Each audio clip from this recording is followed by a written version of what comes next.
So, hi everybody. Welcome to Tunis Tech Talk. I'm here, actually. My name is Akshay. I'm a UI designer at Google. And I'm really happy to announce that Ben Wong is come here today to speak to us. Sometime last year, I discovered the photography of Ben Wong. Read about him, I checked out his amazing epic photography, and watched his YouTube videos to learn what I could. And then in December, I thought I'd contact Ben and get in touch with him, never expecting to actually hear a response. But Ben responded in about 4 minutes. And I checked the email just to make sure. And then this week, he came out to the Bay Area. He lives in Montreal. Came out here and spent some time with SmugMug. Has been doing various shoots. He was kind enough to invite me on one of them this weekend. And I discovered that not only is he an epic photographer, but he's also an epic guy. So without further ado, here's Ben Wong. Thanks.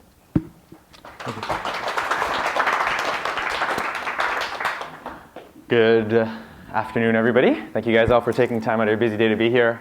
Super excited. I don't think I ever planned on coming to speak at Google this trip, so for me it's pretty huge. And Google to me is a white page with text box, so this is pretty awesome. Out of curiosity, just to get a feel for who's actually listening to me here today, how many of you guys are photographers? Okay, how many would consider yourselves serious photographers? A little bit less, but pretty good. And who doesn't do photography whatsoever? Okay, because everyone has a phone, right? So now you're all photographers. All right, no, really cool. Yeah, the reason is my talk is more or less centered onto photography, but the idea behind the talk is really about inspiration. So my idea behind the talk is just to come out here and talk about the journey on, I guess, how I've gotten to where I am today, and just share a couple stories here and there along the way. The way I've kind of laid things out over here is just I have the introduction on why I do photography in the first place. So what does it mean to me? Why is it important? Why have I decided to become a photographer, if you will? I have a timeline where I talk about the defining moments in my career and how you build up basically from buying my first camera to ending up here today. I deconstruct how these epic photo shoots come together by breaking down a couple key elements on how I source things, how I find people, how I bring them together. I go over failure really quickly because I think that's a topic that a lot of people get stuck on. And then last but not least, I keep the most exciting for last so that nobody leaves in the middle of my presentation, which is the Photoshop deconstructions. I have some before and afters that a lot of people like. So along the way, there are a bunch of little question breaks here and there, but if you do want to interrupt me, I'm super friendly and I will answer your questions as we go along. Cool?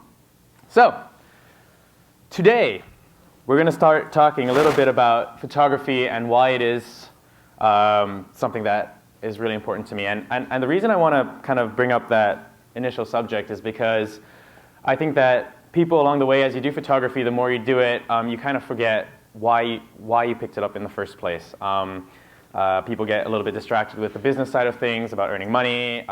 They start shooting and then they get bored along the way.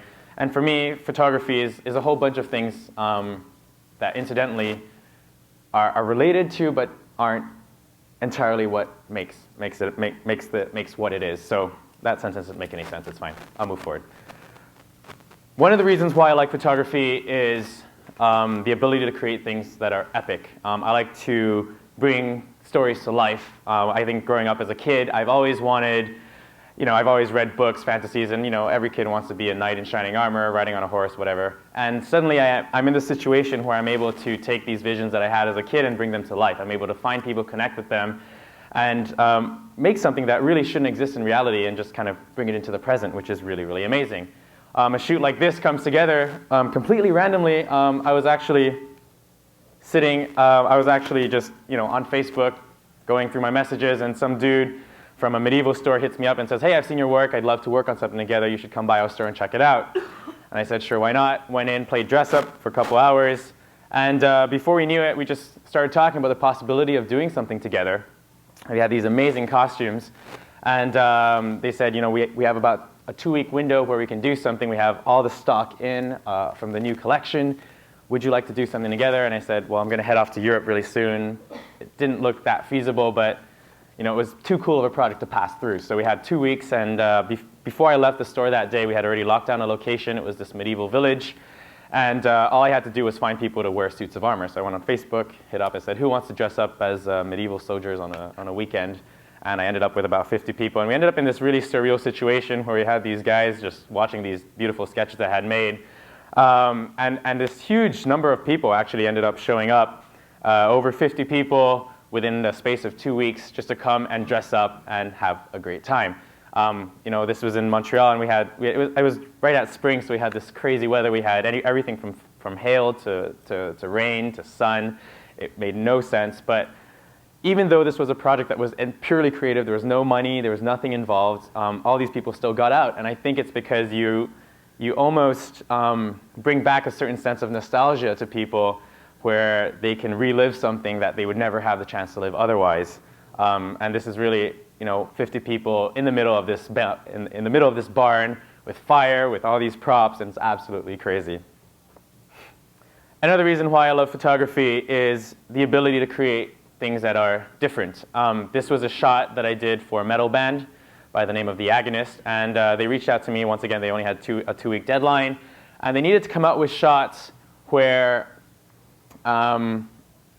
they just wanted anything that would be different, anything that would stand out, anything that would make them a little bit different from the crowd. Because the minute you type metal band in Google, what do you find?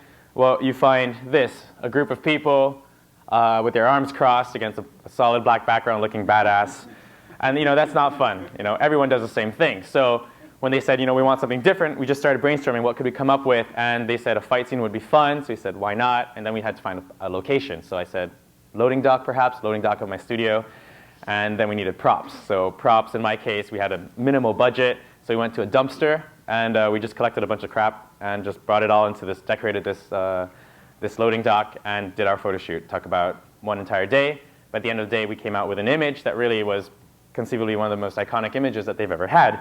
And the cool thing about people that want you because you're different, because you stand out, is that they're going to want to hire you again for the next time around. So this time, they had a new singer, and they wanted to introduce a new singer into the group. So we did the same thing. We got them all together, and they wanted to figure out a way to introduce their new singer in a post-apocalyptic setting. So we said, hey, why not suspend the girl and put it in this factory kind of a setting and do a shoot. So I started Googling for a forge, which we found, and looking for ways to suspend the girl, which we also figured out. And initially I wanted to do this whole Photoshop deconstruction where pieces of her legs were coming off and really cybernetic, but they didn't want people to think that their new singer was handicapped. So at the end of the day, she needed all of her body parts, and we suspended her and did all this stuff. And there's actually going to be a before and after. I'll show you guys later.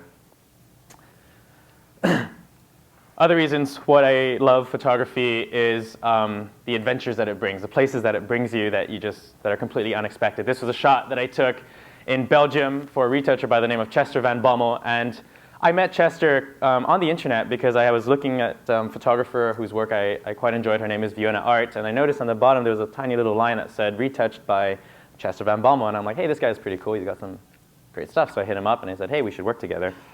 And that conversation just it blossomed. We did a couple creative projects together, and then the time came when I was actually going to Europe, and I said, you know what, it would be a really fun project to kind of take a shot of you, show off what goes on in the mind of a retoucher. And so we started brainstorming different ideas, different concepts. I ended up in Belgium.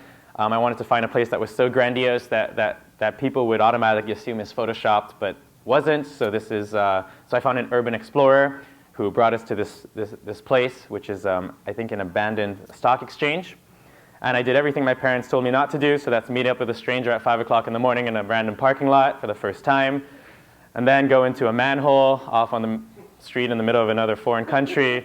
But then you end up in this crazy situation, this crazy location that you would never, ever have the chance to be in unless I had a good excuse to go out there, because I would never wake up at 5 in the morning, I would never talk to a stranger, I would never go into a manhole to end up in the place if I wasn't doing photography. So photography for me is really about the experiences that I get to enjoy through photography.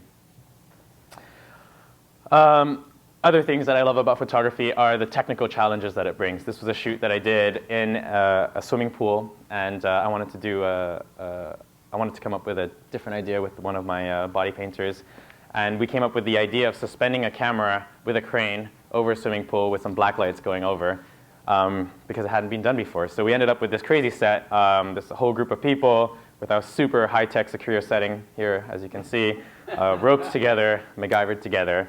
And this shoot came together. I mean, it was probably one of the most technically difficult shoots that I had ever done. Like, everything went wrong in that shoot. And you know, I came up with all these crazy ideas. Initially, when sitting down with this makeup artist, we're kind of trying to figure out what hadn't been done before, what would be really cool. Then we thought black lights, but black lights had been done, you know, rave parties and all that. Not super cool. Then we wanted to sink the black lights underwater and do a shoot there, and then we didn't have the technology to do it. So finally we settled for something in the middle, which was suspend the black lights over the water and have these characters body painted kind of popping out through the surface.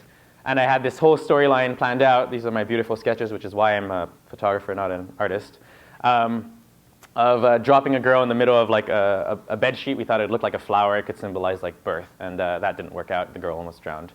Well, she didn't almost drown. We had safety around, but it just didn't look good. We tried then the next shoot I wanted to do was tie these two people together on the bottom of the water to create like a tree kind of a looking thing that was supposed to symbolize some kind of a union, and that didn't work because they could hardly swim, you know, on their own, let alone being tied together. So that wasn't going to happen. So that went completely south. Then I had this other idea where I wanted to create these little like tadpole-looking things of these three creatures, which was just supposed to symbolize some form of life. This one kind of worked. We took a rope, we dragged all these three characters across the swimming pool, and just get them enough momentum so they're just floating along.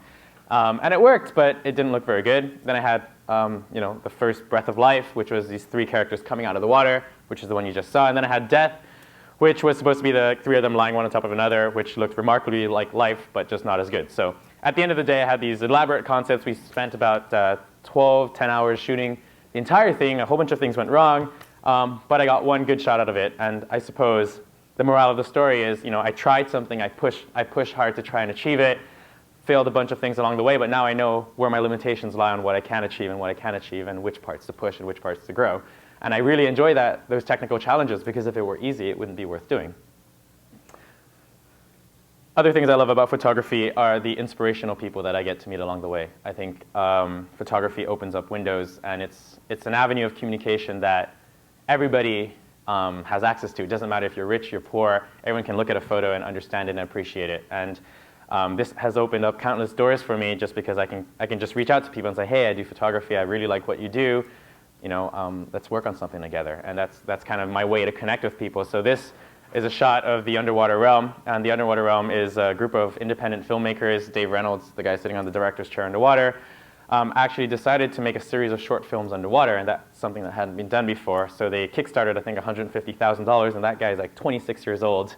Retaining a whole crew of like 50 to 100 people for a 2-year period, all volunteers, just to make this series of short films that hadn't been done before. So when I saw their Kickstarter campaign, I was like, wow, you are so cool. I want to get to know you. I want to be a part of your project. I want to participate in this. So I sent an email out.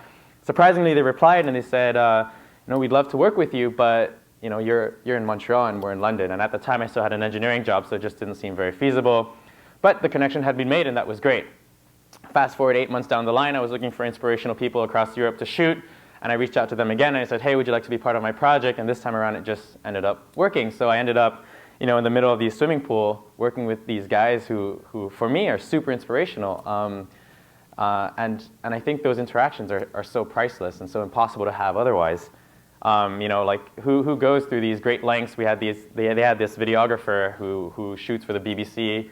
At the time, not many underwater red epic housings, and he came, volunteered his time, just flew himself in just to be a part of the project. They built entire sets underwater, and I wasn't part of this because my shot was done in the trial phase.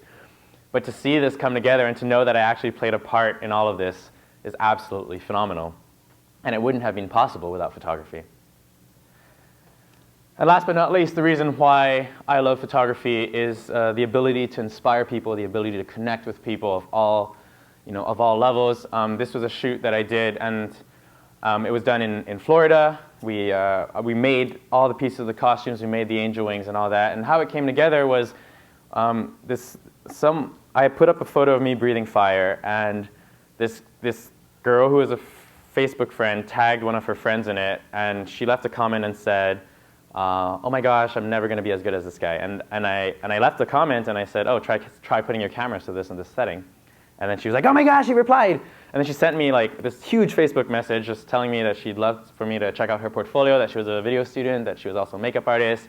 And then it took me about a week to reply to her, but eventually when we did reconnect, I learned that she was also a special effects artist. She was off in Florida, and this conversation just started out. And she said, it started off as this dare, and she said, is there anything that you've ever wanted to shoot that you haven't had the chance to shoot yet? And then for some reason I said, I've always wanted to shoot like angel wings. Like I want someone to build some angel wings for me. And she said, if you come to Florida, I'll make the angel wings for you. And I said, if you make the angel wings for me, I'll fly myself to Florida. And she said, okay, and she just started making them. I'm like, oh crap, so I gotta buy a ticket now. So I bought myself a ticket to Florida, and we didn't really know what we were gonna do. And it all started off with just this idea that we're gonna shoot a fallen angel in the middle of the forest. And I got there the first day, we went scouting, and we saw this magical forest, and then I just came up with these ideas on how it would be nice to get the concept even more elaborate. And by the time the shoot itself just scaled itself up, we ended up, I think, with 7 models, full costumes that we had built over the space of a week. These wings were actually built with just some packing plastics that we just strapped to coat hangers, and we dusted off with charcoal. And it's absolutely cool and crazy to be able to do something like this. And on top of that, company called Smug Mug, actually based out of Mountain View, also noticed this project, and they told me that that since I was in the United States, they'd love to come down and document my work because they thought it was really inspirational, and they wanted to share this vision with just the community. So they flew their own videographer down to make this piece over here that I thought was absolutely fantastic. Being creative has just become a way of life. I don't think it begins with a desire to wake up in the morning and say, today I'm creative. It just comes down to today I want to live, I want to do what I love, so I'm going to go out and I'm going to do that. My name is Benjamin von Wong, and I'm an artist.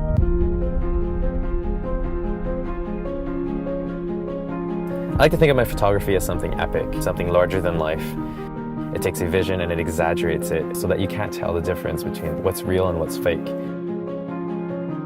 I take a concept and I transform it into reality. I mean, I don't just take the pictures, I conceptualize, I design them, I create them, I build them up. It starts off with a base concept, it starts off with an idea, and it slowly builds up based on the constraints that you have available. It's all about finding solutions to make something that is seemingly impossible and making it to something that is better than reality. I think that people see photography as clicking a button, getting the lighting right, getting the composition right, but it's so much more than that. Being able to connect with people is so important, and it shows in the final results. If they understand the story that you're trying to tell, then suddenly they can translate that emotion and making the image that much more powerful. I think that photos can transport people into another universe, into another world, and it becomes, a story. And people try to figure it out. They want to understand what's going on, and that just makes it magical. I think that if you start doing the things that you love and you start sharing the things that you love, then sooner or later people start hiring you to do the things that you love. For your passion, for your vision, for what makes you unique. And because you're the only person that can do whatever that thing is because you love it so much. My name is Benjamin von Wong, and I am a creative. So I just think it's super cool that a company would actually be so interested in what I do that they would be willing to fly their own person down to film this and share it with the world. And you meet people through by doing what you love, by being passionate about things and having the ability to connect with people. You meet the people that believe in what you do too. Incidentally, the reason why I'm here today is because Smug Mug decided to bring me in and just say, hey, we really love what you do and we'd love to support it. Come down, we'll commission some shoots for you. We don't really know what we want you to shoot yet. And we ended up suspending some of their employees off a 40-story building just yesterday. With a camera dangling 9 foot off the ledge on this massive C-stand. We did a shoot so that their employees could come and attend off in the forest, which is the one that actually went to see, where we had designers flying in from LA, 5 models coming in, just freezing their day off in Sutro Forest, just to be a part of all these projects, and it's really, really something amazing. And it didn't really always start off with, you don't really start off saying like, oh, I want to be an inspiration, I don't want to inspire people. It actually began with me, when I started giving presentations like these, I didn't really know what I was supposed to talk about, so I went on like Facebook and I started asking for help, and I wanted to ask people what they thought about my work and how I was, have I made a difference, have I contributed to them, have I touched them in any way, shape, or form, and I got the predictable, all the answers about like how technically they've learned a bunch of things. But then I came across this one post by the name of Tyler Grace, and he said, I'm a 19-year-old teenager and I lived half my life in hospital thanks to a few chronic illnesses. I had no passion or drive to do anything in life at the beginning of last year, but in about May or June I came across you, and you are the one person who really inspired me to actually pick up my camera and actually be creative with it rather than just take happy snaps with it. Photography has changed my life. I'm now in the process of building a full-on photo studio at my dad's video production studio, and I'm actually becoming a known photographer around town. That is all thanks to you inspiring me with your creativity and awesome skill. Even on the days when I can't get out of bed or I'm stuck at the hospital doctor's appointment, I'm planning out my next shoot, and this again is all thanks to you. You inspire me to keep fighting and keep shooting. Thank you so much. And I think that was like the first time that someone had actually said, you know, you've changed my life like that. What you're doing, even if it had nothing to do with what he was doing, really made the difference. And then suddenly that sense of responsibility of knowing that people were looking up to me and really paying attention to what I was doing became super relevant. And I actually had the chance to meet this guy just in February because I was in Singapore, and his sister wrote to me and said, hey, Tyler's 21st birthday is coming out, and his dream is to meet you, but we can't really afford to fly you in. So do you think you could make a personalized video to him? And I said, well, I'm in Singapore, and this is probably the closest I'm ever going to be to Australia. I might as well just fly myself down. So I packed myself into a box, and I showed up at his doorstep. So I've just gotten off a 10-hour or so flight from Singapore to Calgary, and we're off to surprise Tyler Grace. 21st birthday is coming up, and his wish was to meet me. So we're going to be granting a wish right now, and that would involve putting me in a box and showing up on his doorstep and taking him on a one-week adventure. So let's see how it goes. I want to strap a GoPro onto my head so that when I pop out of this magical box, we can record Tyler's astonished face.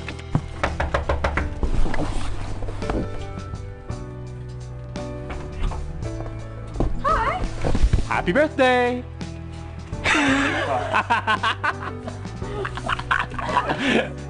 Sorry. Can I give you a hug? Yeah! How you doing? Not too bad. What the hell? We decided to surprise you. That is awesome.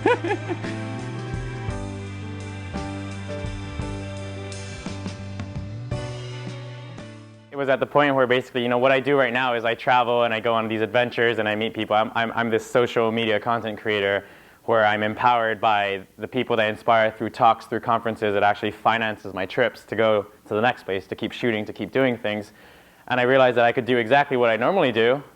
I could just give a conference, which would fund my trip to Australia.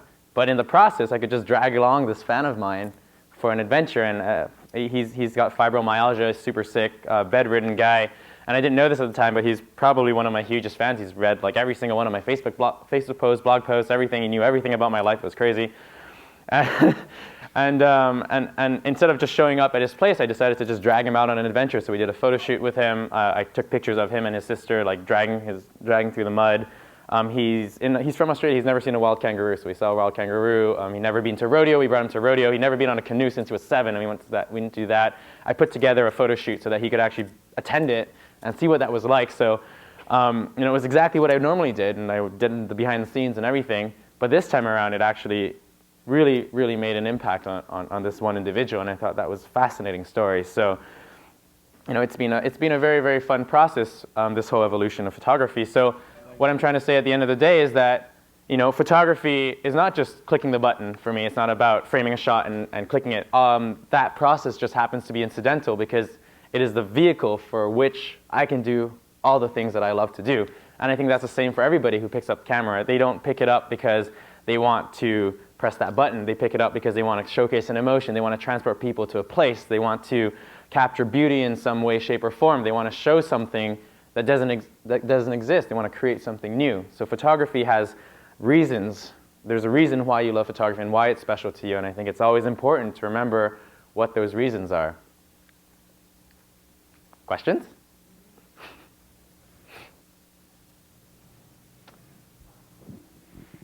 You guys are terrified of me. Or you're sleeping. Yes. So, what clicked so you turned from the engineering job to the photography job? Like, what was it inside of you that made that happen? I got bored of engineering, and I quit. And then incidentally, I became a photographer by default, because that was the only thing I was doing. It wasn't, it wasn't really planned. Yeah, I got bored of engineering. But I actually go over that in the next part where I can talk about the timeline. Cool? All right. It's fine. I'll move forward. So, I have this quote from Ernest Hemingway, and it says, "It is good to have an end to journey towards, but it is the journey that matters in the end."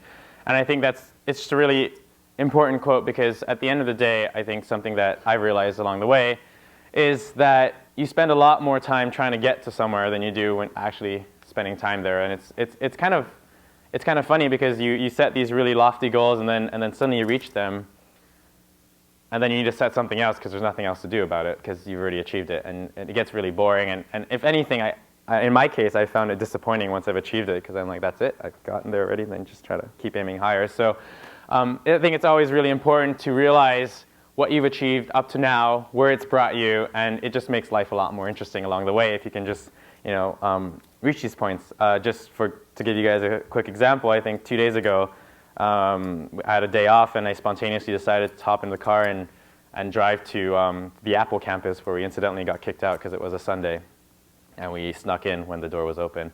But I just I just sat on top of the Apple sign and took a photo on Instagram, and I was just so happy because I was just in Apple campus, and I've read the biographies of Steve Jobs, and I've seen all that stuff, or even being here today, just these little moments in time, these slices of time, just to be like, what am I doing here? How did I get here? This is crazy. It's just really, really fun to sit back and appreciate what you've gotten. And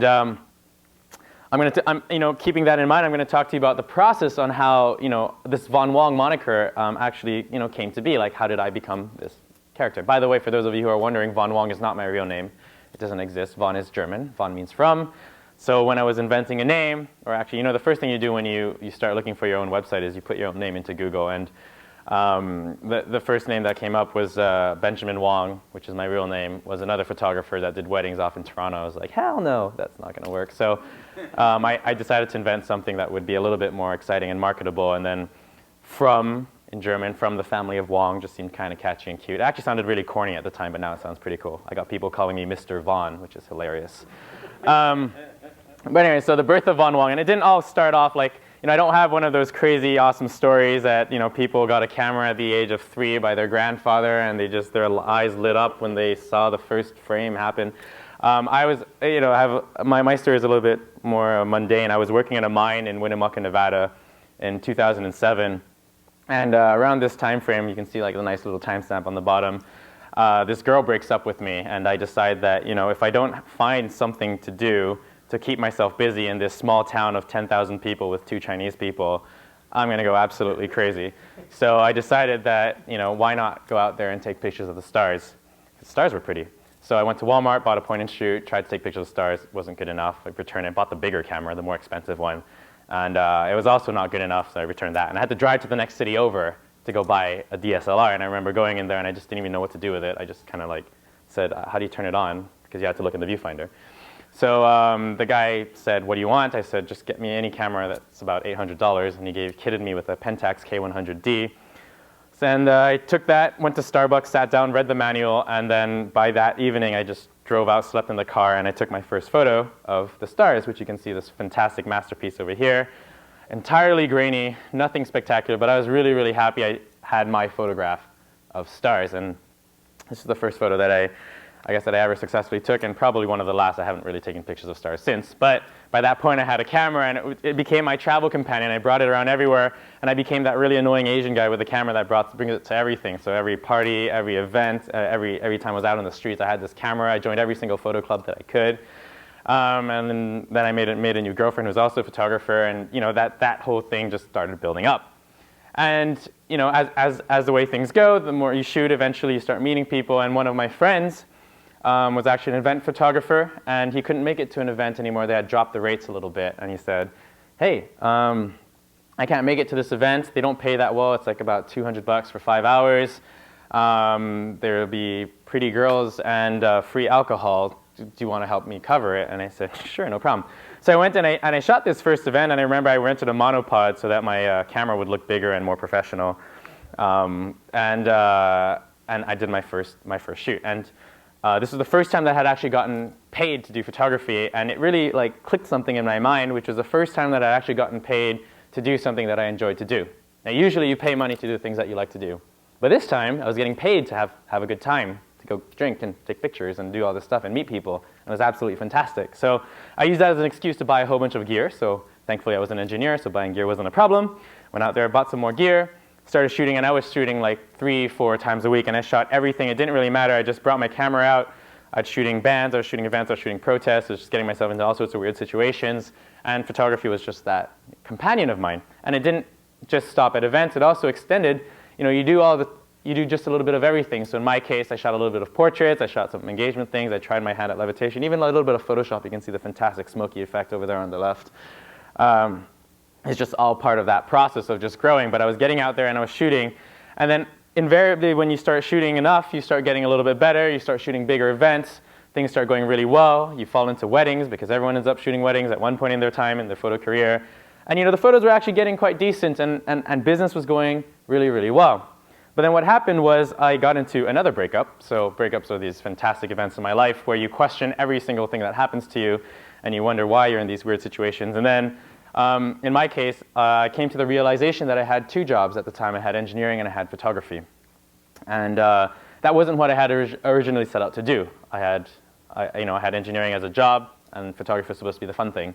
But at this point, it had become 2, really time-consuming, exhausting activities. And I, kind of did the calculations. I said, well, I didn't need the money, so I didn't really, this wasn't what I wanted to do in photography, so why was I doing it? So I just dropped the entire event side of things, bought some new equipment, some new studio flashes, and tossed myself into this project, the 365 project, which was to take 1 photo a day, every day, for 365 days. I failed. 365 days is a long time. So incidentally, I only got about 100 days in. But through that process, I really got the chance to grow as an artist. Every single day I had to come up with new ideas, so eventually I ran out of models that I could actually collect within the time frame necessary, so I started learning a lot of Photoshop to compensate. And it was just this really good growth process of just growing. And when I decided to quit, it was because I wasn't able to sustain this many photo shoots. And I hit 100 days, and I told myself that, well, now that I have more time, I might as well do these more elaborate shoots, start collaborating with different individuals, taking more time to go to cooler places. And that's where I think my style started to get shaped a little bit more. You see, we have me exploring some abandoned buildings, dressing people up, going to studios, suspending people together. There's actually a chair there. Just by photoshopping it and rotating the foot, you have this beautiful levitation effect. Breaking into abandoned places with guys with guns, always a good idea. Doing everything from school projects. Shades of Grey was a student project from Concordia. I also, started working with body painters. So all the weird, all the eclectic things. I started experimenting with special effects. We had the smoke machine in the center image, and the one completely on the right is one where I was shooting on a bridge. I flipped the camera upside down, super close to the water. We tossed dry ice into the lake, and then bam, we had this crazy super smoky effect. And it was getting really, really cool. And then as the shoots went on, they started getting a little bit more elaborate. I started getting more people, experimented more in Photoshop, played with zombies. Everyone plays with zombies, just like weddings. It's a recurrent theme. And I had some zombies. I started playing with a little bit of fire. And the shoots just started getting bigger and bigger and bigger. And then eventually I just decided to quit my job as an engineer. So there are a couple actual points in time that led to me becoming this Von Wong. And I'm going to try to break them down into these little categories. And the first was the first kind of moment that defined my career was in 2008. And 2008 was the discovery of something magical called speedlights. So at the time, I had a D300, I had an 18-200, and I had like an SB 900 thing. And I was like, okay, this is great. I don't need anything more. I'm going to be set for the rest of my life. It does everything. And I was wrong. I went to this free event hosted by the Strobist community in Montreal. And you know what happens in these events. There's like a semicircle of photographers and one person there, and everyone's taking the same photo from a slightly different angle. But this time around, someone just came up to me and they handed me like a little trigger dongle, and I just slapped that onto my camera and took a picture. And then suddenly, my photo in my hands was completely different from what everybody else what everyone else had. And I like to be different. I think it's because I'm Asian. I have this complex. I need to be different. So I just said, you know what? We really need to. This is amazing. I get to tell stories with this. I can create things that are different. I can start, getting a lot more creative. And then that's when really my style went from stuff like this, which is general like really compositional based, these photo walks, friends of friends, going to interesting places, taking all the different like oddball poses, to finally starting to get a lot more creative, a lot more experimental. Now the photos are by no means anything too fantastical, but they really opened up this vessel for creativity. And since I started doing these, lighting setups and these more elaborate, looks and do's, then, Photoshop also kind of came into play. So it was this vessel of learning because it just opened up this world of possibilities to me. In 2010, so between 2008 and 2010, pretty much the same thing happened. I kept shooting, I got better. My shoots got a little bit more elaborate, like I said. But what really changed in 2010 was that I did a shoot where I actually recorded a behind-the-scene video. So you can see the photos. They're pretty cool, but not necessarily any cooler than any of the other images that I was taking. It was done with flour. We went into the studio. We tossed flour all over the place and made a huge mess of it. It was great. And the one difference, though, is that this time around, I had a behind-the-scene videographer come in, and actually it was my ex-girlfriend at the time, my girlfriend at the time, who really, really wanted me to start doing behind-the-scene videos. And I remember arguing with her and saying, why would anyone want to see me, what I do? Like, it would be boring. There's no reason for it. And she really argued hard against it. So eventually went to Future Shop, bought a camera, and returned it every other week just to record these video footages, and started making these behind-the-scene videos. And what happened was the same photo, the same shoots that I had spent the same amount of time that were, just as cool, because they had a behind-the-scene video, suddenly meant that they were getting picked up by all of these up-and-coming blogs, so like DIY photography, f-stoppers, and all this stuff. So those same photos that I was creating suddenly had gained a lot more traction on the internet. So I told myself that, from this point forward, if ever I did a photo shoot, I'd have to have a behind-the-scene video, because the same images were getting seen more. And if we don't create to share, then why do you bother creating in the first place if no one's going to see it, right? That was a huge thing for me. And then we hit 2012, so between 2010 and 2012, not much happened. I just kept shooting, I kept videoing. My, internet popularity started to grow. But 2012 was when I decided to quit my job as an engineer. So as I said, I woke up one morning, and it was after 3.5 years of engineering. I had kind of passed that little threshold that takes you from junior engineer to engineer. And it's a little chapter, so I'm supposed to get a pay jump and all that good stuff. And then I figured that, what's next? If I keep going this, I need like another 10 years of engineering. I can keep climbing the food chain slowly, but it wasn't what I wanted to do. So I didn't need money. I had put money away in savings. I was still living with my parents. So all this stuff, there was no reason for me to keep going in engineering. So I made up my mind, I think, in the space of 10 minutes, waking up in the morning that, I'm done, and I'm going to quit. The decision to convince my parents was a little bit harder, though, since they weren't totally stoked about the idea. And I kind of tricked them and said that I was going to do an MBA. And I had fully had the intention of doing an MBA until I started sitting down and realizing that for 2 years of my life I was going to have to shove everything else away, focus on this MBA, take all my savings, toss it into this educational program, get out with nothing except a nice little piece of paper. So I renegotiated the terms of our agreement. I ended up just doing a GMAT and then buying myself. Now, I could still go back to school if I needed to. That's my plan C, if ever I need to. And told my parents that I was going to, just try to figure the photography thing out. And so what happened when I quit my job was that I didn't know what I wanted to do because there was no 3-year plan, there was no 5-year plan, there was no studio, there was nothing. So I decided to go travel. So when I traveled, the first thing I did was travel to the most exotic place that I could afford to go to that I knew somebody at. That happened to be Israel. So I crashed on this guy's sofa, and his name is Udi. He owned a blog called DIY Photography, and it was the first time that I actually met somebody that lived off the internet. He was a job at Texas Instruments Systems Engineer, and he was earning more money from his blog part-time, so he decided to quit and do that full-time. And I was like, oh, hey, this is pretty interesting. How do you do it? He's like, well, you need to have a blog. I'm like, oh. You need to have a YouTube channel. I'm like, oh. So I just started, realizing all these things that I needed in order to keep progressing, at least to transform something into a sustainable business model. So, I finished that trip. I came back home, and it was great. And I was like, okay, I want to keep traveling. But I had a problem. I didn't have any money. So what did I do? Well, I decided to ask people for money instead. Right? So I did a crowdfunding project. By this time, I had already a pretty decent influence on the internet. I'd done my behind-the-scenes videos, had been teaching people for free. I didn't have a blog to consolidate all the information, but it was out there. And I reached out and I asked people if they would support this tour of mine to go through Europe. And surprisingly, I put up a $5,000 thing and I got $12,000 back in return of people that believed in me enough to support these projects. And then I went on this trip. And then suddenly I went from being a Montreal-based photographer to being a guy who had photos of pyrotechnicians off in France. I had some mask designers off in Spain. This shot that was done in London. I have this one in Belgium. This was the National Slovak Theater off in Slovakia. This shot of a paraplegic Olympic athlete off in England also. And I have this shot over here of a band off in Belgium. So, you know, by default, it didn't matter that I wasn't paid for any of this stuff. I just suddenly became this, you know, international photographer. And then these stories all gave me that cohesive storyline to start building a YouTube channel, to start consolidating all of my viewership, all of my fans. It also gave me an excuse to make a blog because I had something to talk about. You know, the biggest problem with a blog is figuring out what you want to talk about. And it just really, really started bringing the whole thing together. So that was really what 2012 was about for me. And then we fall into 2013, and I had reached this really, really interesting point in my life where by that time I had 29,000 fans on Facebook, 16,000 subscribers on YouTube, 30,000 monthly views on my blog. I was doing international workshops and conferences, and I was traveling about 6 months of the year, and you're like, all right, well, where do you go from here? On top of that, I had actually collaborated with a whole bunch of different companies. I'd been published all sorts of different places, and I was like, well, I don't really know what else to do. I want more commercial contracts, but you can't just make your own commercial contract. Someone needs to hire you.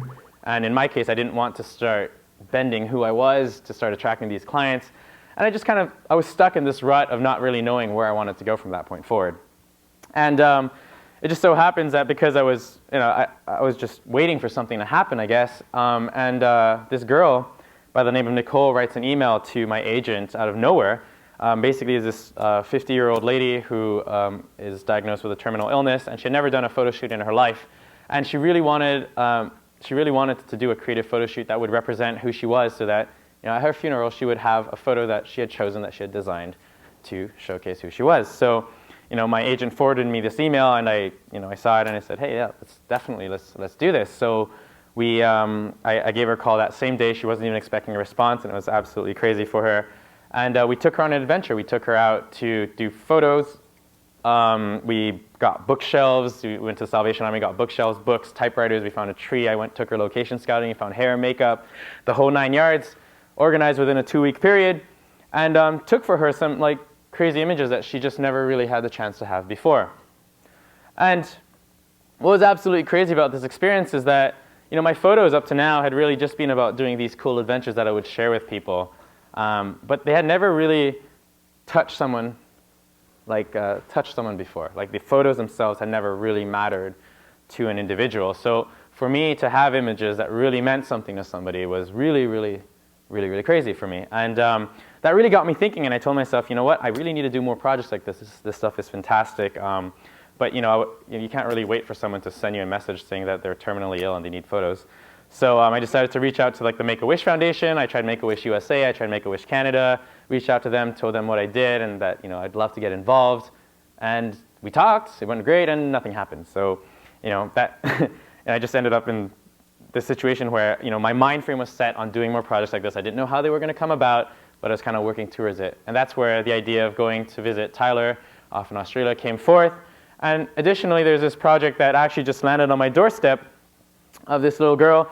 I got an email from one of my contacts, a writer at Petapixel. So the full story is, there's this father off in South Carolina who has this little daughter with a degenerative brain disease. She's 4 years old, and basically right now she's normal. She runs, she talks, she laughs just like any other kid. But over the next 3-4 years, she's going to slowly stop walking, stop talking, stop, you know, everything, and just basically die around her teenage years. And there's a cure that's available, but what's missing right now is money to fund the clinical trial.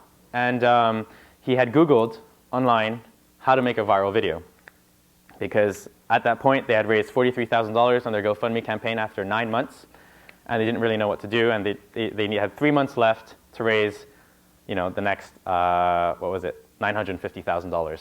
And they had no idea how they were going to do it. So they went to Google, they searched, they ended up on the website of some girl called Karen Cheng, who had written an article, How to Make a Viral Video, 10 Steps, and he just read it, and he was like, this doesn't mean anything to me, I can't do this, I'm just a normal guy trying to help my daughter, and he writes her an email saying, hey, I need help. She had seen my video that I had made for Nicole, so she reached out to the editor of the blog that had featured me, saying, do you know any videographers that might be interested in participating? he sent an email out to a bunch of people, and I got this email between Singapore and Malaysia on my phone, and I was sitting on the plane just getting ready to take off, and they said, well, we need $1 million, we need a viral video, we have 3 months to do it, and I was like, seems like a hard project, I'm down. So, I wrote back a message, and I said, within 10 minutes, I wrote back and I said, I'm not the best videographer out there, actually I'm more of a photographer, but if you guys are willing to have me, I have 10 days free next month, I'll fly myself over and help you guys make a video. And there's only 2 people that replied to that email, and they were sent out to 50, 100 people, and that was me and Smugmug that replied 3 days later, which I thought was absolutely crazy. So this entire project brought along, I flew myself over, helped them make a video so that their little girl wouldn't end up looking like the other one on the side. And the video, I'd like to play it really quickly.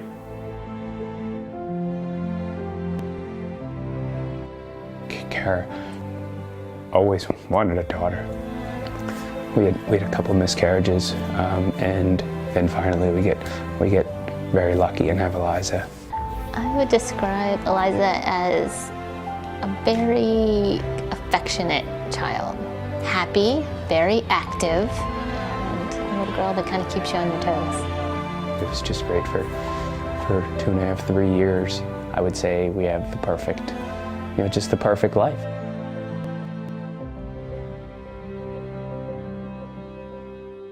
I didn't even go to the meeting when the diagnosis was received. I wasn't even at that. It was another just check it off the list to make sure that this isn't what it is. I didn't even know what the meeting was. I didn't even know there was a genetics meeting happening, honestly. They just said, I'm not going to beat around the bush. I'll just tell you like it is. She's got Sanfilippo syndrome, and having heard about the syndrome before through my medical training, that sinking just pit of your stomach, like, this is really bad. This is really bad. You know where it's headed. It's headed towards suffering. It's headed towards pain for her. And as a father, you want to be able to protect your children.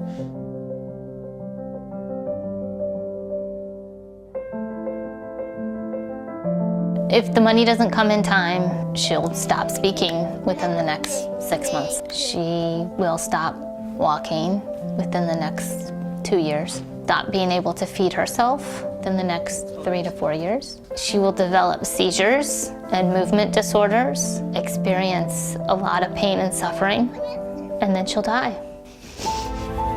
The donations that come in are going to fund this clinical trial and fund a chance at life for Eliza. That is the hope we hold on to. Hope is a nice word, but we need action. We don't just have hope. There is something very real that exists that with enough money will happen, and will happen in time for our Eliza and other kids. It is so close. We're just so close to this being done and being put in children. It's going to be hit or miss. It's not a question of, if this can happen. This will happen. Please share. Please share.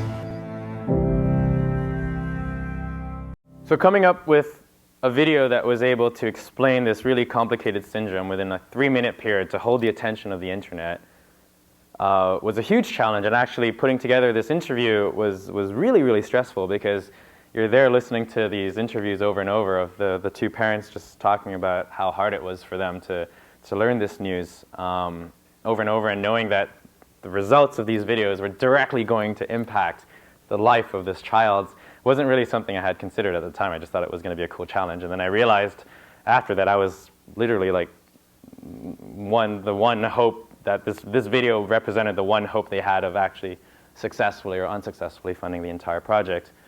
And thankfully, the video actually picked up quite nicely. And within a 3-month period, we had actually hit $1 million. And right now, they're off, and their campaign's still going on. They have another $800,000 to go. And but now the deadline's been pushed back up to October. And it's this really crazy situation where they're doing all of this work, they're trying to raise all of this money, and they don't even know if their child is going to be selected for the trial. So this is really this chance to cure this incurable disease that everyone's been putting a lot of effort into, and it's just really magical to be a part of a process like this. And being able to leverage social media and all this content and all these things that I've done over my career, I suppose, has been absolutely crazy. I launched a site with SmugMug, just photographers donating their prints to sell their prints to their fans and followers, and we've managed to raise $28,000 through that alone. So there's all these different, I don't know, the internet is this amazing place, and photography isn't just limited to taking pictures, but it is so much larger than that. It is something that you can reach out and connect people to. And it's been really, really amazing to see all of this, and it's something that, you know, I've decided that I really want to start being more of a part of.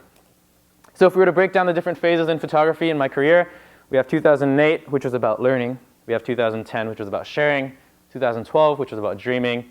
And 2013, which was about evolving. And these are really 4 phases, I think, in a person's career that, you know, these are things that are always going to come back. You never want to stop learning. You never want to stop sharing. You never want to stop dreaming. And you always want to keep evolving because things change as you go. And if you spend too long going on a path and start questioning why you're doing it, it's time to reevaluate why you're doing everything and figure out where you want to go from there. So, questions? You guys are all sleeping. Ah, one. What happened to the child? Well, yeah. What happened to the child? She's still there. Right now, they've been featured on everything from like the NBC to the Today Show. It's gone around, and now we're still waiting. This is. I just did this 3 months ago. This is current right now, and the question is, will they make enough money for October? And then the next question is, will she even be selected, which is outside of our control. Actually, he needs the microphone. You said that you were considering doing works like the one you described and like the other one, the video. So are you managing to sell these projects and to make money out of it, out of these people? Are you getting a progress in that? Well, I do occasionally get hired to take photos from time to time, which is great. I can't say that I have been the pinnacle of commercial success, but it also hasn't been what has driven me. If anything, what's driving me is the idea to create content that is social media friendly, that will get my name out there, because I think the money will come sooner or later. And right now I'm in the stage where I'm traveling 8-10 months out of the year.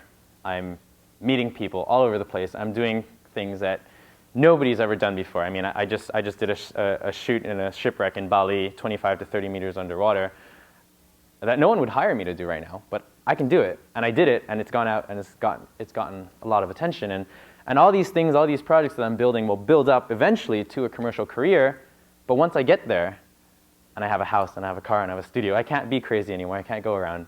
So I'm not really in any rush to get to that point, and I do have an agent, and she's there to make sure that, you know, all the pieces are lined up properly. I have a bunch of corporate sponsorships of people who give me equipment, support what I do, and enable me to keep going forward.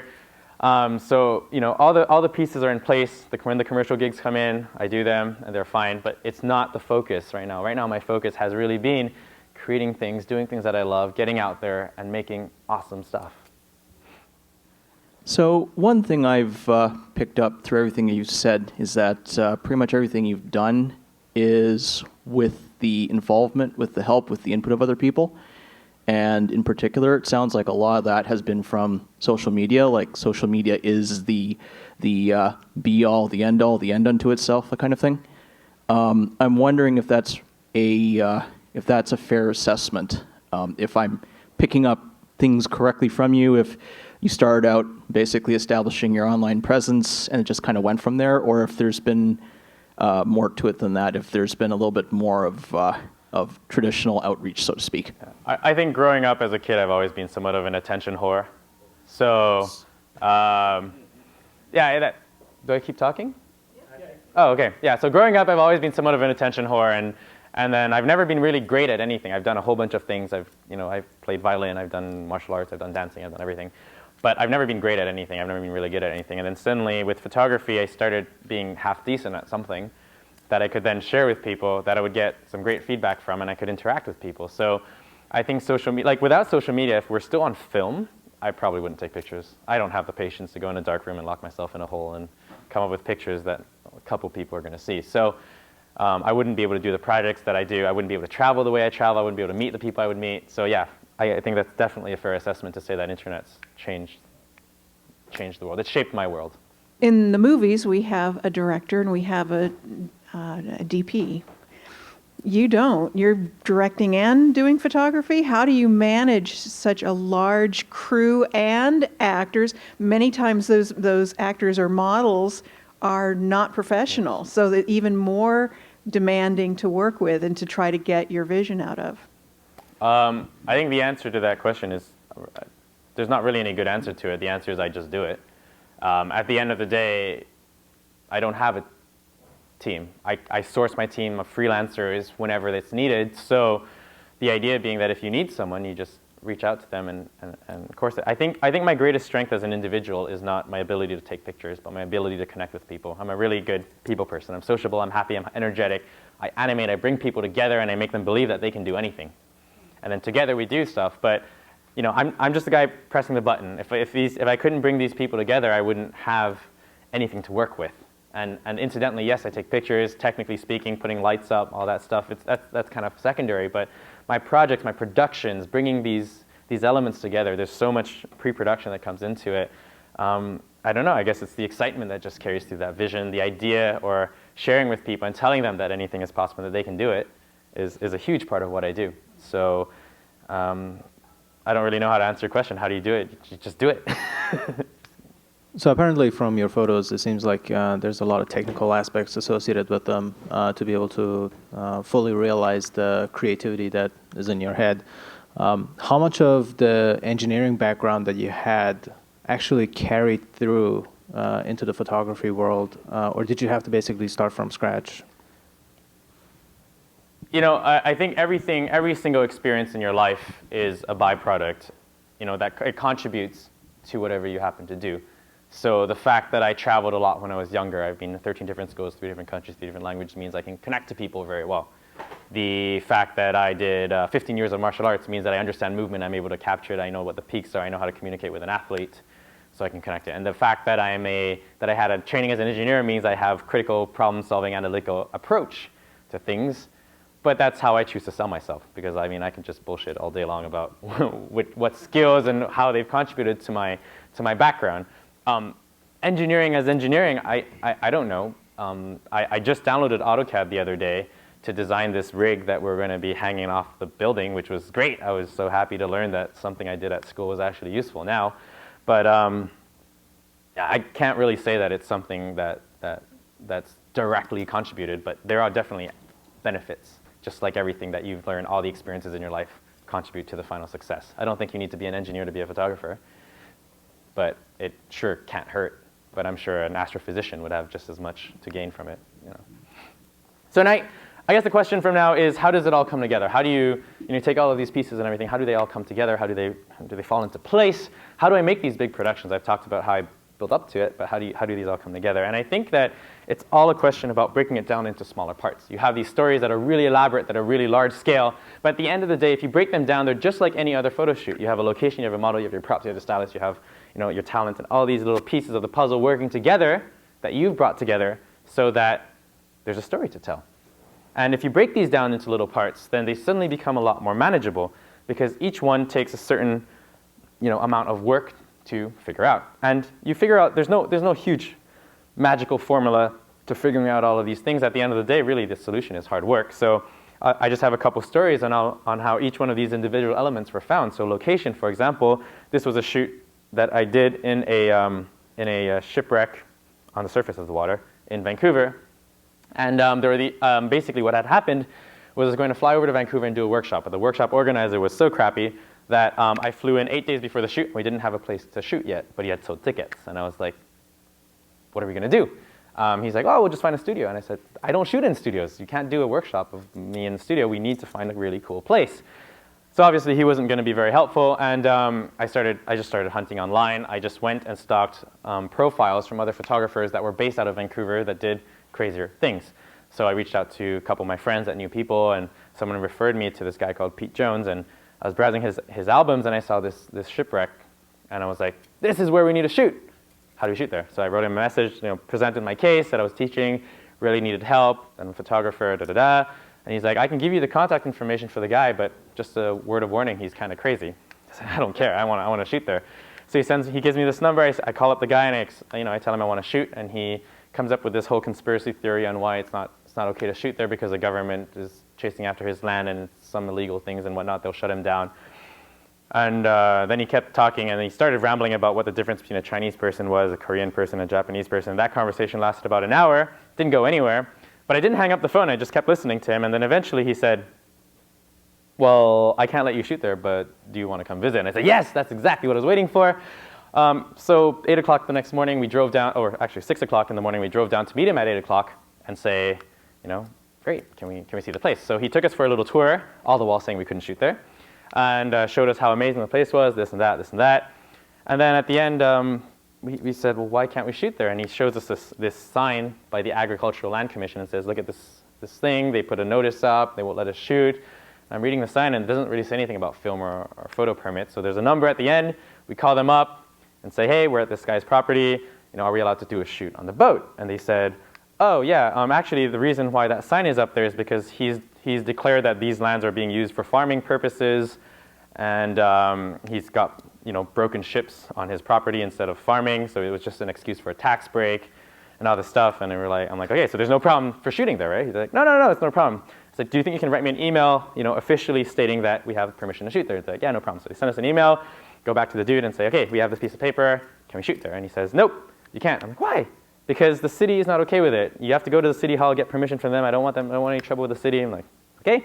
We drove to City Hall, 15 minutes away, showed up at their doorstep, explained the situation, said, hey, we want to shoot at this shipwreck. Can we shoot there? This guy's crazy. He says, no. He's like, yeah, we have no problem with him. You can do whatever you want. I'm like, can I have it in writing? I need a piece of paper to show to him. Great. So he sends us a piece of paper. We go back, show it to him, and say, okay, I have all your pieces of paper. Can we shoot here? And he says, no, but I don't want any liability problems. I don't want it. If someone gets injured on set, I'm going to be in trouble. And I said, okay, what if we prepare all these liability insurance forms? And he's like, I guess that could work.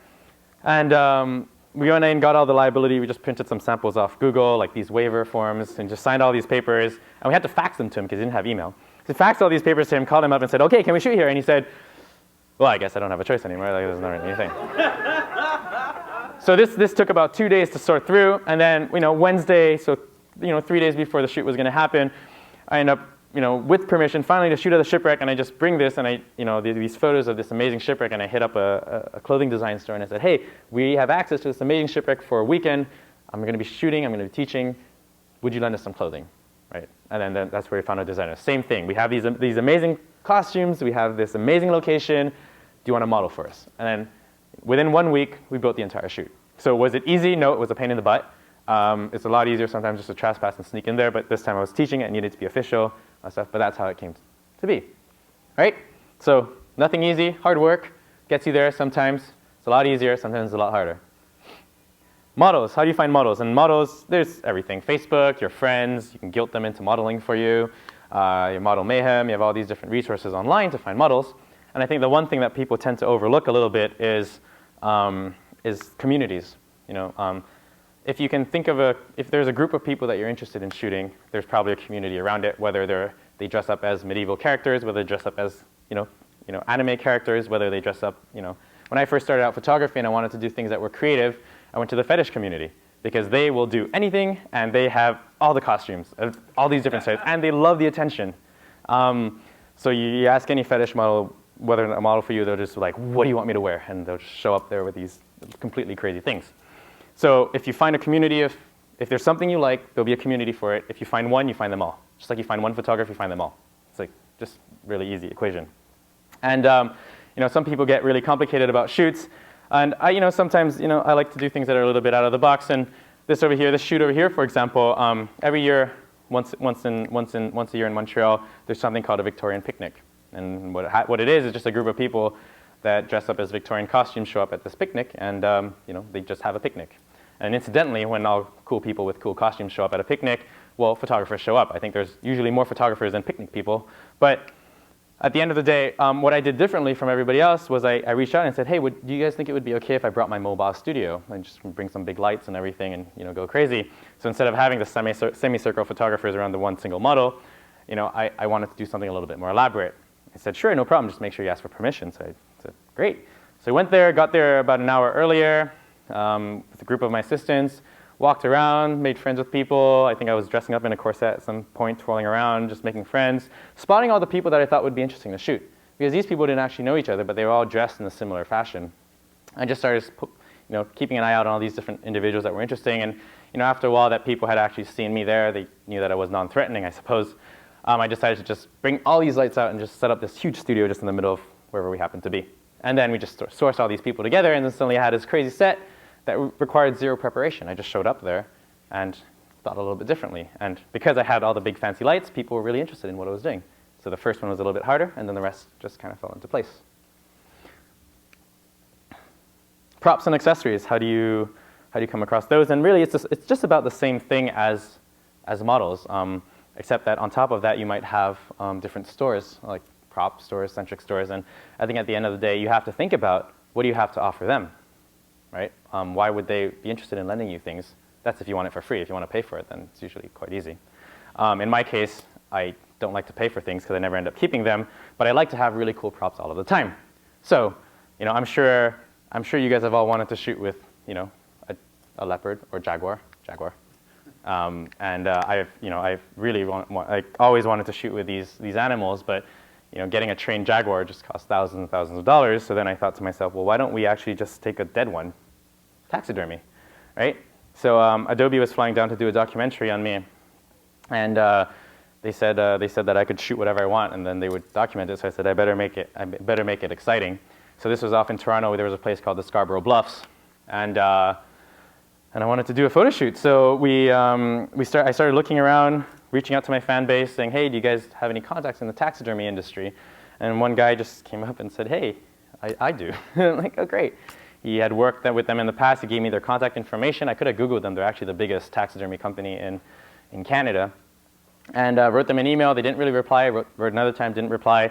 I finally just ended up calling them and explaining that Adobe was going to do an interview with me, that if they would be so kind as to lend me one of their pets, maybe we could work something out. We'll get like the film crew to come in and document a little bit of the surroundings. Everyone can use it as a nice visibility panel.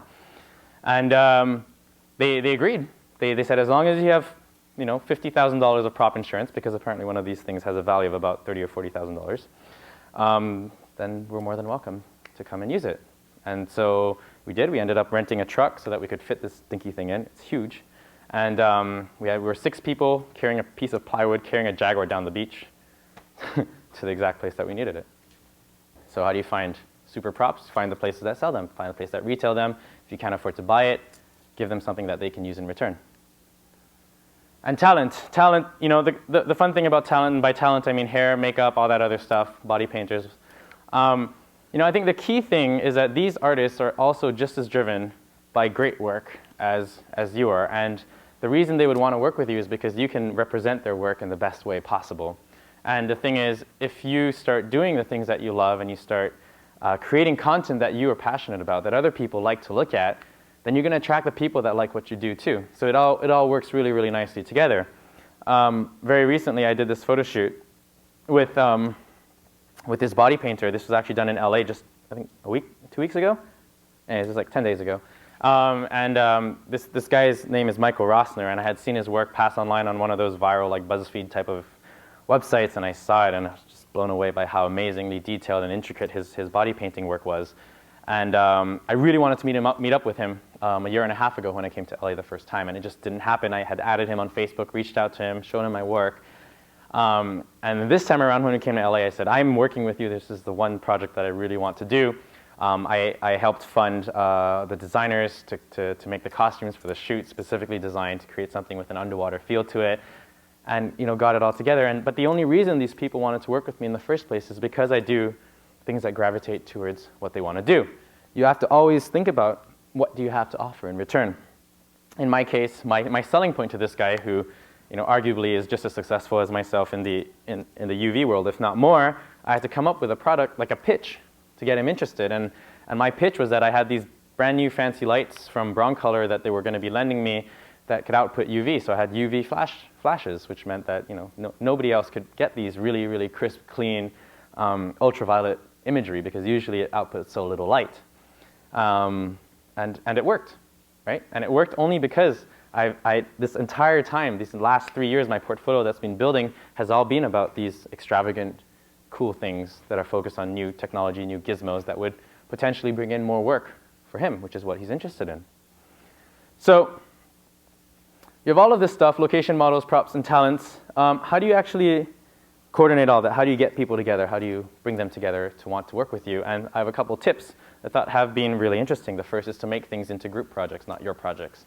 That means that if the project is about us, it's a lot stronger. If I go up to someone and say, I want you to do this for me, that's usually on a I want to hire you basis. But if you say, let's do something together, what do you think? It becomes a lot more communal. People get a lot more involved because they have a stake in it. It becomes about that interaction between two people. Explain to people how the projects are good for them. So the difference between saying, hey guys, like if I was talking to Michael Rossner and I said, hey, I really love your work. It would look amazing in my portfolio. You absolutely have to work with me. It would be amazing, is significantly weaker than me perusing his portfolio and saying, hello, I've looked at your ultraviolet shots, and you know what? I noticed there's a little bit lack of detail in your work, and that's because you don't have the right equipment for the job. I happen to have sponsors that are going to be giving me $5,000 of equipment that will now allow me to make your work look better than it's ever been presented before. Do you want to work together with me on something? It's significantly stronger. And it's the same exact pitch, just phrased differently. And I think that presenting this and thinking in this way and just on a general everyday basis of coming up to people and talking to them about how they're going to benefit from working with you is extremely powerful. It's extremely fun, right? Delegating things is also a really interesting approach. There's a bunch of benefits from delegating work. The first is if you delegate it, you don't have to do it so much. You have less to do. The second is that when you delegate something to someone, give them something to do, they become more involved. They're investing more time into your projects. So in my case, for example, if I have a model that I want to get involved into my project a little bit more, and we're looking for, I don't know, a red dress. And I say, hey, do you think you can look into your wardrobe? Do you have any red dresses that you have there? I'm kind of not too sure which direction I want to take this project. If you can take some selfies of yourself in these different dresses, I'd just love to see what they look like. And she sends them back and like, oh, I don't actually like any of those. Do you think you could go to some stores that you like and just maybe take some shots of things you like, maybe create a Pinterest board of dresses that you think would be interesting? We'll see what we can come up with. And then suddenly, like, this girl's already put now like three hours, whatever, into the shoot. It's not just the yes, I'll come, one-line text in Facebook. So that means the day before the photo shoot, if she's gotten into an argument with her boyfriend at 2 in the morning and she's just crying all night long and woke up and the shoot's at 6 o'clock in the morning, she wakes up, she's hungover, and she doesn't want to come to your shoot. Well, suddenly she's already invested a little bit more time into the project. She's invested a lot more effort into it, so they're even more likely to show up because, once again, it's not just your project, it's their project. It's the project that they care about. It's a project that they want to be involved in. So delegating is super cool because not only does it reduce your workload, people get involved. They feel like they mean something. They feel like they have an more important stake in the project, and it's just great vibes all around. Following up with things is super important. Why? People are really, really busy. People have things to do. If you don't remind them that they're supposed to be doing something with you, they're going to forget about it, and they're not going to be part of the project anymore. So you can't just get someone interested 3 months down the line, ignore them for 3 months, and show up and say, hey, why didn't you show up to my project? They completely forgot about it because you didn't follow up. You didn't make sure that they were still interested. So I like to create Facebook groups. Online, I create these little groups, these little communities. We post pictures up occasionally. Every time there's a new person that's added to the project, every time there's a new update in the development, I share it just to keep people interested, to show them that things are going forward because these are large projects that take time to come together. So people need to be reminded of what they're waiting for along the way. And then last but not least, you have to take control. So I talk a lot about all these group projects. I talk a lot about how everybody is entitled to pitching their opinions because these are team projects, these are team orientations. Well, you still need to be able to take control of the final project. You still need to be able to take charge and say, well, this is what I want to do. This is the vision, because there's only one person at the end of the day who's going to be shooting it. There's only one person at the day who's going to be editing it and publishing it. So that's probably going to be the photographer. So you have to know what you want to do, and you have to be able to perform it. Now, you have all those 4 factors. You know how to get them. You know how to get your talent. You know how to get your elements. What could you possibly be missing? And that's technique. And I think technique is one of us, especially the geeky engineering type of people like myself, really gets caught up on it. And you don't want people don't look at images and say, oh, wow, that's an amazing 3-point lighting setup. Like, nobody thinks that way. They see the story, and then they appreciate it, and then the technique that you've used to create it just becomes incidental. Nobody actually cares about the technique that is used to achieve the result. So for example, this image over here, you look at it, you don't go like, wow, that's an amazing long exposure shot combined with some flashes. You don't see that. But that's exactly what it was. So in my case, what happened was I bought some leaf filters that meant I could drag the shutter, could bring some flashes, the battery-powered strobes that were a little bit closer, and this was something that I wanted to experiment with. It was a new technique, but it was built into a storyline. I knew that if I had a girl crashing on top of the waves, it would look really good, but it fits a story. It's not for the effect. The effect only serves to enhance the story. Right? And so if you have all of this stuff, you have your technique, you have your models, and now you want to tell your story, it doesn't really matter anymore what elements you have, what elements you don't have, because all the things that you learn along the way can be applied in any context. This was a shoot that I did in 24 hours, from the time the stylist actually showed up to the rest, to find the model, design the costumes. We found the location the day of the shoot. 1 hour before I got there, I started doing some scouting, the technique to light it. All these things are in the back burner, because once you've mastered how to make all of this work, it's just a question about recycling and reapplying it into whatever context you need to do it. It doesn't matter anymore what's easy and what's not. And this, I suppose, at the end of the day, you can summarize into being the epic formula. And I can already hear people complaining and saying, well, my work's not epic. It doesn't work that way anyways. And what it really is at the end of the day, what the difference is between epic and ordinary is something that us as photographers do every single day, because you take what is ordinary with your camera, and because of the lens, the perspective, the lighting, the color toning, all this stuff, you make something that is ordinary into something that is epic. That is what you do. Am I running out of time? I have 15 minutes? All right, I'll try to talk faster. I can't talk faster, I'm talking fast. But us as photographers, that's exactly what we do. We transform things that are epic and we make them into something that is ordinary and make them into something extraordinary. And I have a couple other examples from other photographers out there, because I know that you don't believe me. And we can look at the work of other photographers out there. So Jason Lee, he took photos of his sons and daughter, his two daughters, for a mother that couldn't see them because she was hospitalized. And he just came up with all these creative ways of showcasing his kids to his parents. Joe Greenberg, taking kids, not the most exciting subject, but putting them with a really edgy lighting, different concept, different storyline into something that was very atypical, telling something epic. And then sometimes, when you do these projects, they get picked up by people. Seth Castile, pet photography, also not the most exciting of things, but because he came up with the idea of throwing a ball into the water, having these dogs come in, it just looks completely different, looks completely exciting. Joey L, going off to exotic countries, traveling, like going to the effort of going there 1 month before to meet the locals, going back another month after, bringing packs of strobes, medium format cameras, all of these different things to showcase, just to come and shoot these images in a way that hasn't been done before, and then coming back a month after that to deliver, full-size prints to these locals who've never had their photo taken before. Something that's absolutely fantastical. Martin Kilmas, product photography, just a boring subject, but because he had taken these subjects, put them onto a high-speed end trigger, creating these really dynamic action shots. Looks really, really cool. Quinn Miller, the T-Rex bride, I'm sure all of you guys have seen this, same. It didn't come off with the idea of saying, I'm going to make something that's going to go viral. It came along with this idea of saying, I'm going to have fun with what I do, I'm going to do what I love, and I'm going to create something interesting and something exciting. So anyone can do it. There's not really any excuse. It's just a matter of perception.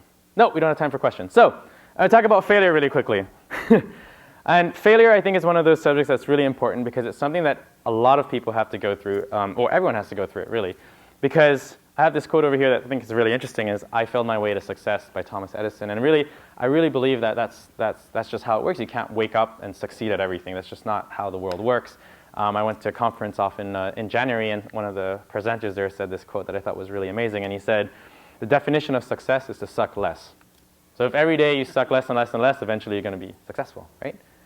And I have stories of failure here for you guys, and there's these two failures, which is Von Wong and fire. So for those of you who know my work, we're relatively familiar with it. You'll know I shoot a lot of firework. And this started off with two failures. So the first failure is when I tried to light somebody on fire.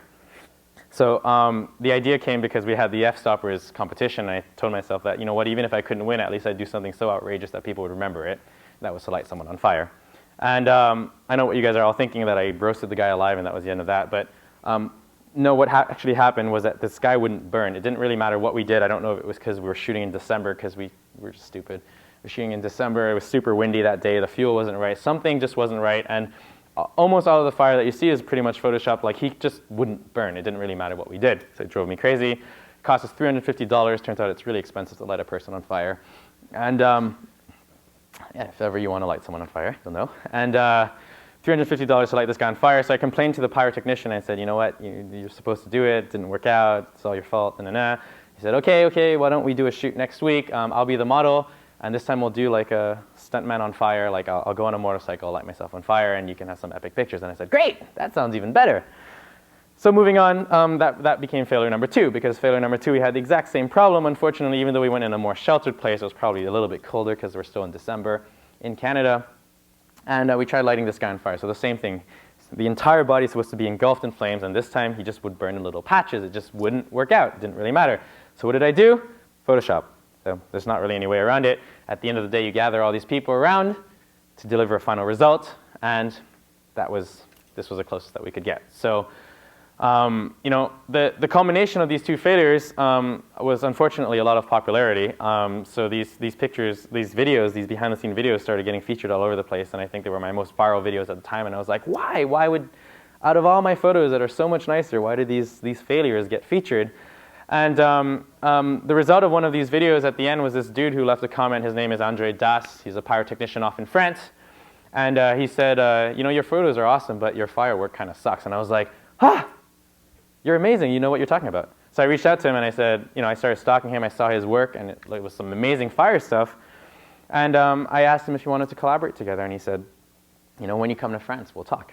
And when I had my Europe project to travel through Europe, I reached out to him and I said, I'd love to work with you.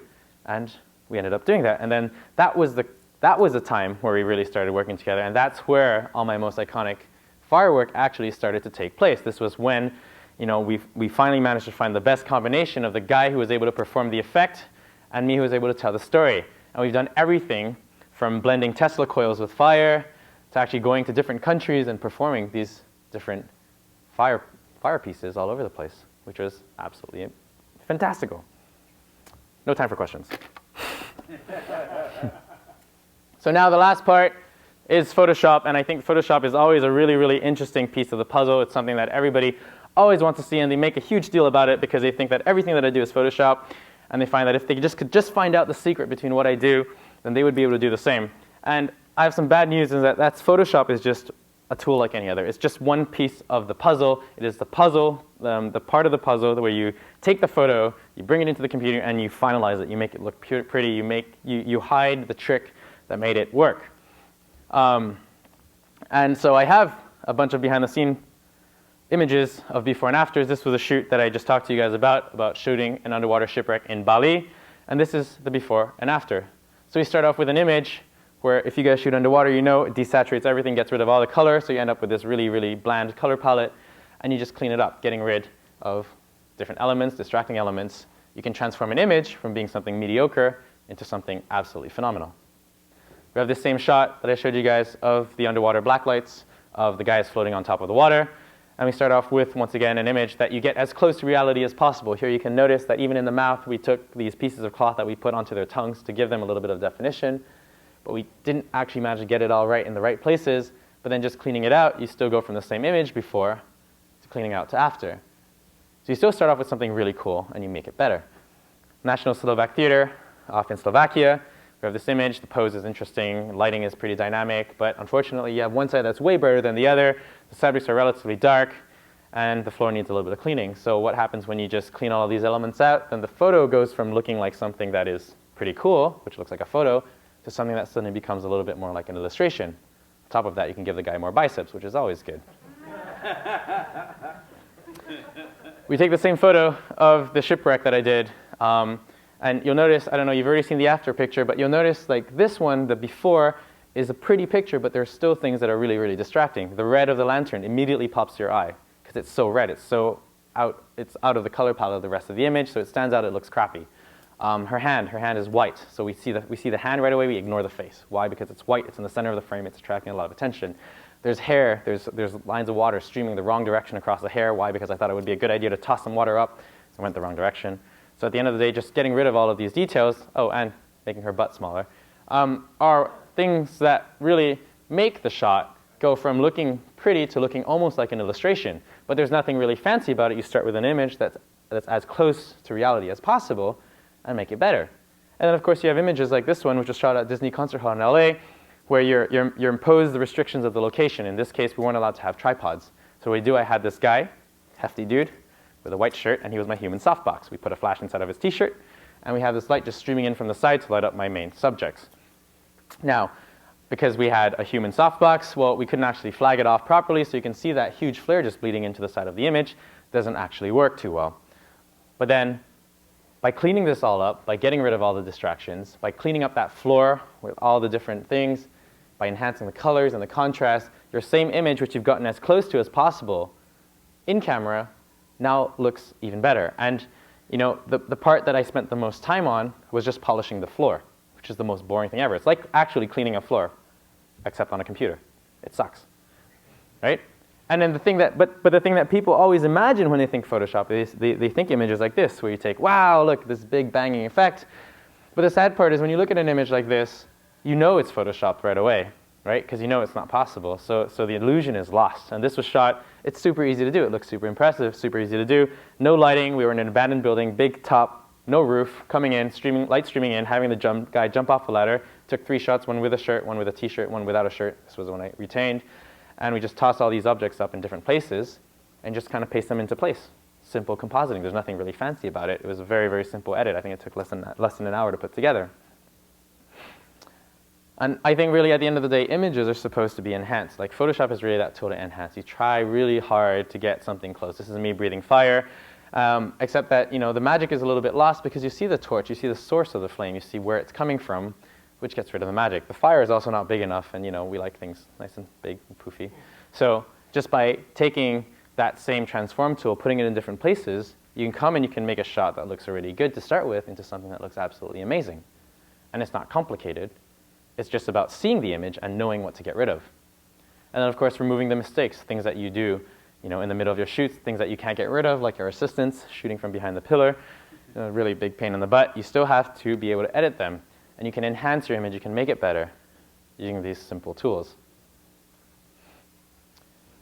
And then, like I said, this is that shot that I talked about really, really quickly about the agonist, where you really try to get as close as possible in camera because it means that you have less work to do in post. All these little fancy effects that we did, all the sparks, all the lighting, all that stuff was time consuming, but it wasn't complicated. It was just about taking faces from the image, putting them into the little screens, taking these little sparks and stacking them up here and there just to make an image a lot more elaborate. It doesn't matter what level of complexity the image is. It's the same tools that you apply over and over and over again. Right? So there's 3 simple rules to follow, and I think that if you follow these rules and you apply it to any level of photography, it will really help make them better. And these 3 rules are, number 1, removing distractions, number 2, paying attention to color, and number 3, darkening things that are unimportant. The first, removing distractions, is very, very simple. It's the idea of getting rid of anything that you don't need in an image. So if you look at this picture right here, there are a bunch of elements that are completely useless. We have 1, the bald spot behind the grandmother's head. We have 2, the garbage bins. They set you into the present because garbage bins are a present thing. We have that weird pole going through the lampshade, which you don't really know what it is. That tree line I also think is completely useless because it doesn't transport us anywhere new. It doesn't tell us any more where the location is. It doesn't make it more exotic or not. So getting rid of all these distractions and smoothing the whole thing out takes your image from something that is pretty into something that is completely polished. Because now, when you look at the image, your eye immediately goes straight to the girl. It follows the line down to the couple watching, and then it just wraps up, and you notice where it is because of the lamppost. You know it's European. And there's ballerinas. There's people watching. It almost looks like a show. You complete the story in your own head because now there are no more distractions because you can automatically just kind of piece all of these together. This maybe looks a little bit more posed, right? Paying attention to color is also really, really important. I have this shot from the underwater realm with no color in, and you can see even though all the characters are all placed in the right place, which is great, it doesn't look magical. It doesn't transport you. But the minute you start playing around with lighting, and you say, okay, well, the most important part of this image is what's happening in the center. So let's lighten it up. Right? Your shot's already a little bit more interesting. But now, even though it's interesting, it still doesn't feel complete because the color is not there. And because like I said earlier, when you shoot underwater, it eats all of the color out, and you add the color back in, then suddenly your image becomes complete. And it's just a question of adding a little bit of oranges in. And the reason why it's orange is because it gives you that kind of sensation of sunlight streaming in. right? So part of the failures that I might think that you probably have run into is, have you ever come across moments of dry spells in creativity where you just can't form that story that you're interested in? Yeah, definitely it's one of those things that happens where you aren't quite inspired and you don't really know what you want to create anymore and you can't create anymore. And I think that the solution when those times invariably do come forward is to just keep doing the things that make you happy, to force things back to the present. So it's normal as a creative, especially, you have these really high ups and these low downs, and it comes up and down, and you don't really know what you're trying to do. But when you just do the things that you enjoy, for example, in my case, that's meeting new people, that's traveling, that's going to new places, even if I don't feel inspired and I just put myself into these situations where I'm doing the things that I love to do, then the inspiration kind of gradually follows along the way, because it has to. Like, when you're doing the things that you like, even if you don't really feel like them, it's almost like putting yourself in a room with a bunch of happy people. You're eventually going to start smiling. So I think it's just that very simple idea. So, but if you don't feel inspired and every day you just stay at home and lock yourself up in a room and go to sleep or watch TV, then that inspiration is probably going to be a lot harder to come back to you. Whereas if you're doing the things that you enjoy, it helps a little bit more. It's cool? All right, I'm going to move forward my presentation so that I can finish it, and then we can hang out and ask questions even though you don't have a lot. So darkening things that aren't important, I think, is a very important thing. And I have this image over here. It's because you still start with an image that at the end of the day looks pretty good. But when you look at the image, there's still distractions along the way. You don't really know how to read the image because you have those really bright patches in the front. You have a lot of bright patches coming in because the sun was streaming in and we only had 2 lights.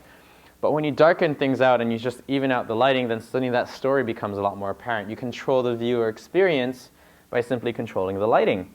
And then suddenly by darkening things that aren't important, that you don't want to call attention to, it still sets the tone and the mood and the location of the whole shoot without affecting the rest of the image. And the reason why there's a little star at the end of it is because the only time that wouldn't apply is when it's a high key image. And if you take an image like this one, which was shot at a wedding seminar, and we had to get rid of distractions once again, and you look at it and you're like, okay, it's really a mediocre location, which it was.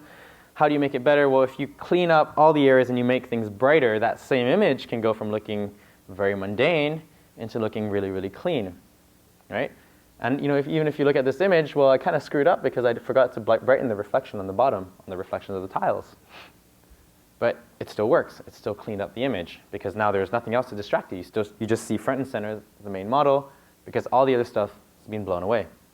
So those are the 3 simple rules to follow. And the good news about these 3 simple rules is that they work in just about any context. So we have this photo over here, which is of the medieval shoot, which incidentally is a photo that I really dislike because it just took hours of Photoshop to fix up. The original image actually looked like this, which is a complete mess. You look at it, you have no idea what's going on. It looks like a tavern brawl. And the reason is because the lighting wasn't well done. I thought that if I put one light up over to the left and I put another light up over to the right, I would kind of create this nice cross lighting setup, which would create a spotlight effect on the characters in the center. And then if I popped a whole bunch of strobes in the background, then it would kind of rim the existing characters and it would look really cool. I was completely wrong.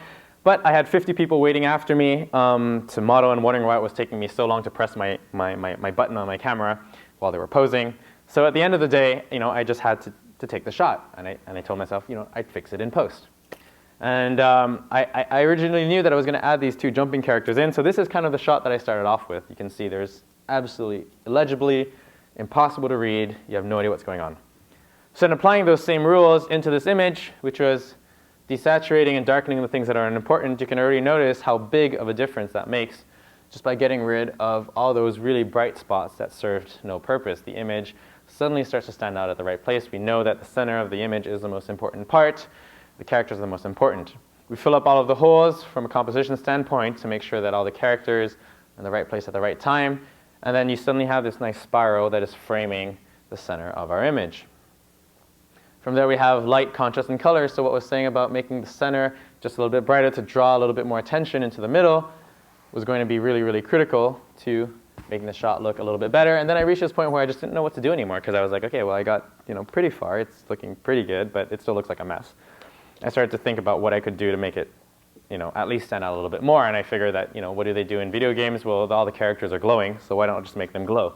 So I made all the characters glow, and now suddenly it looks like a completely fantastical scene. It doesn't make perfect sense from a completely physical standpoint, but it does actually look like a legible image. You can kind of understand what is going on, and it's not too bad. And now, unfortunately, what this means is that you end up with a bazillion layers, bazillion hours of work, so 40 hours of work, and you'll notice that in the beginning of my presentation where I was talking about why I love photography, at no point did I say sitting in front of my computer alone for 40 hours. So that is one of the reasons why I love to just get out there and do things as much as possible in camera, so I don't need to end up in this situation over here. So in conclusion, what I'm trying to say is that photography is really about these splits. You have 33% that's really about the pre-production, about getting all the elements right beforehand, so that when you do your shoot, which is the next 33%, you can actually do a good job, apply all the technical knowledge that you have. And then the last 33% is really the post-production side of things, where you sit down and you fix out, you iron things out, and you complete the job. And now the good news is you don't really need to be great at all of the three above. If you suck at pre-production, well, you can be a really great photographer and compensate for it, or be really great at post-production. If you suck at shooting and pre-production, you can compensate for all of these things. So it's just one of these balances, and you need to figure out which point do you stand? What is the balance that you want to be? So in conclusion, choose a job that you love, and you'll never have to work a day in your life. Confucius. That is it. The end.